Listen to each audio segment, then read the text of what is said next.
Algebra 2, Unit 6, Lesson 1, Different Quadratic Forms and Graphing. We want to be able to graph quadratic functions from any of the three main forms that quadratic functions have, and then we want to write the equation from the graph or identify main features from that equation. We know that the basic shape of the quadratic function comes from f of x equals x squared, which is a parabola with a vertex, a minimum or a maximum point. It has an axis of symmetry, the line around which the left and right halves match. And then all quadratic functions are transformations of that basic one. In general, you have a vertex hk, an axis of symmetry that goes through this point, so x is equal to h, a y-intercept which we'll call c, and then it has either 0, 1, or 2 real zeros, which I'll just call z1 and z2 for the purposes of referring to them. Generally, we don't need to use those symbols. The transformation, we can shift h either left or right, k up or down. Of course, that should come after the stretch or shrink or reflection that comes from a. If you look at it in absolute value, will give you the stretch or shrink, and then if it's negative, it will reflect across the x-axis. So if a is positive, it will open up. If a is negative, it will open down. In order to graph, we would first move the vertex like we did for the absolute value, h or k units to the right or left, because the point 0, 0 at the normal vertex isn't affected by the a. And then we would use a to stretch those points. So if we move 1 away, we usually would move 1 from the vertex, but now you would move 1a. 2 away, either left or right, you would normally move 2 squared or 4. Now you would move 4a. 3 away, you would normally move 9. And now you would move 9a up or down. 4 away would be 16a, 5 away would be 25a, 6 away would be 36a, and so on. They also have common properties that the domain is all reals for any quadratic function, and the range is either all the y's bigger than or equal to k or all the y's less than or equal to k, depending on whether it opens up or down. Increasing is to the left or the right of h, depending on which one, and it will have either a minimum or a maximum at the vertex. If the function has two real zeros, then it will have positive for either to the left of the zeros and negative in between when it points upward, or the opposite if it points downward. So the two main forms of that are the standard form, vertex form, and factored form. In standard form, that's y equals ax squared plus bx plus c. Vertex's form is y equals a times x minus h squared plus k, which is the one that comes directly from the transformation. And then we have y equals a times x minus the first 0 and x minus the second 0. The main thing that we need when we're graphing is to find the vertex. So from standard form, the x-coordinate of that is h equals minus b over 2a. In vertex form, you just read the vertex from the form. You're subtracting the h value and adding the k, so whatever is subtracted is h, whatever is added is k. And then if you have factored form, you find the two zeros, and h is the sum of the mean of, or what's in between those two zeros. H equals z1 plus z2 over 2. Once you have the vertex, the x-coordinate of that, the y-coordinate, is found by putting that h back into whatever form you have and finding the y-coordinate of the vertex. Obvious features in standard form, the number c is the y-intercept. In vertex form, obviously you get the vertex, and in factored form, what you're getting are the zeros. Factored form only exists if the discriminant is a perfect square. To find the zeros from factored form, you need the property that this can be equal to 0 only if one of the two factors is 0, so that's what allows you to find those two particular values.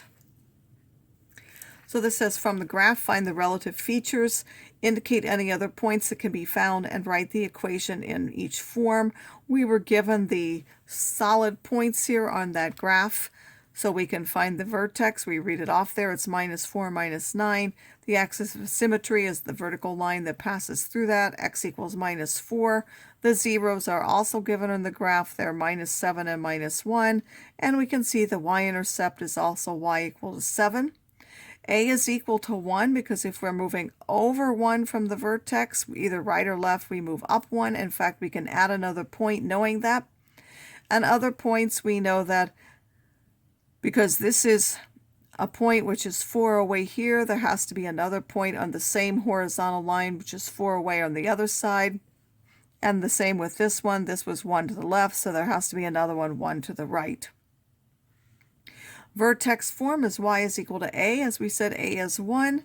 So there's an invisible 1 out in front, and then we take x minus the x value. Since that's a minus there, we end up adding on the inside and squaring that, and then we add the k on the outside.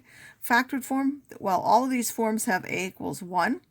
And then factored form, we take x minus each 0 and multiply them together. So there's x minus a minus 7 and x minus a minus 1 to give me a quantity x plus 7 times the quantity x plus 1. And then to get standard form, you would have to use FOIL from either one of those. Factored form is the easiest. You would get x squared plus 7x plus 1x, which give me 8x, and then 7 plus 1, which gives me 7. We can also be given the form and asked to graph and find a variety of things from that. We have to first identify which kind of form it is. Y equals 2x squared minus 4x minus 5 is in standard form, so we would find the vertex by finding the opposite of b and dividing by 2a, which will give us 1. Once we know that the h is 1, we can put x equals 1 back in here and find the k value, which is now minus 7, so we go to 1 minus 7. Then we have a is equal to 2, so we go over 1 and up 2, over 2 and up 4a, so that gives me 8, over 3 and up 9a, so that would be 18. That goes just off the graph. And the vertex now, as I said, is 1 minus 7. If we do this, the y-intercept is minus 5. The domain is all reals. The range, we got it pointing upward because a is positive, will be y is bigger than or equal to the value at the vertex of minus 7.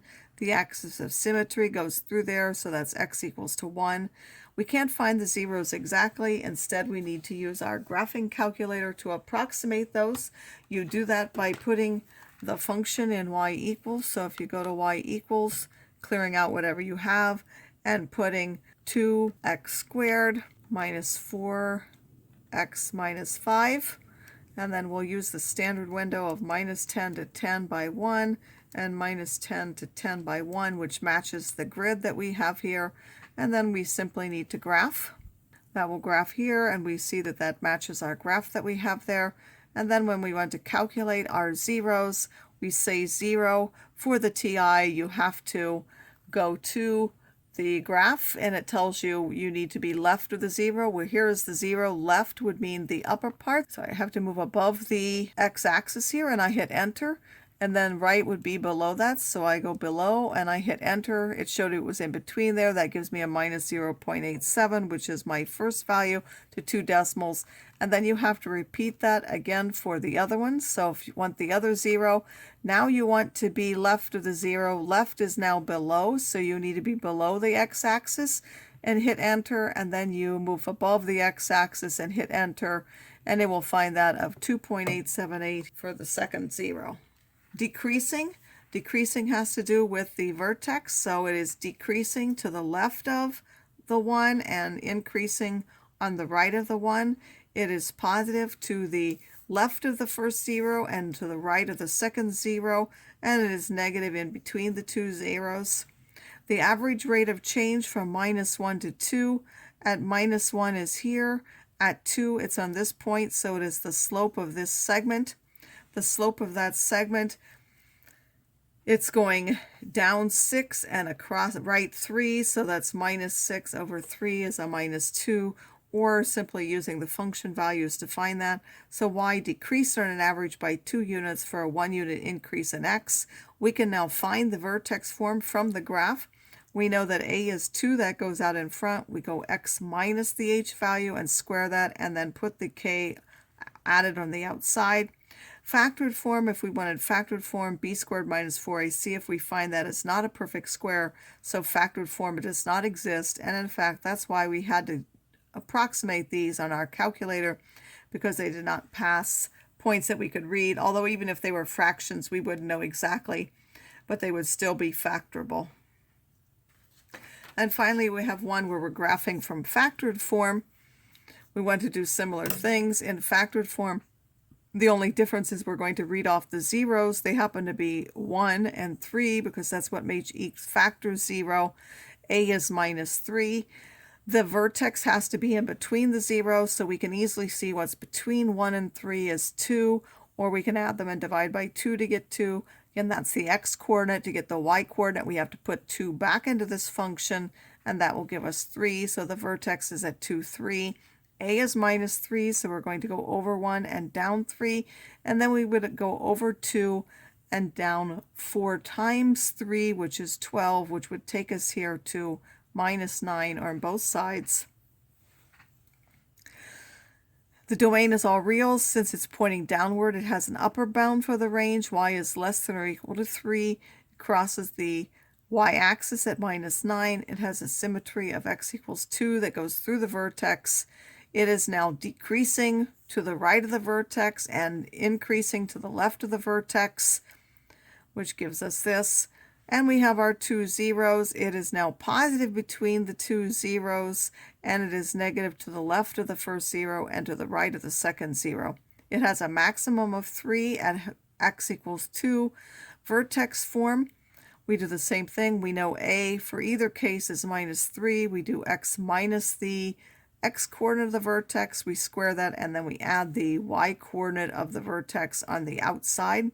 Standard form, we could use FOIL from our factored form here, and then multiply everything by the minus 3.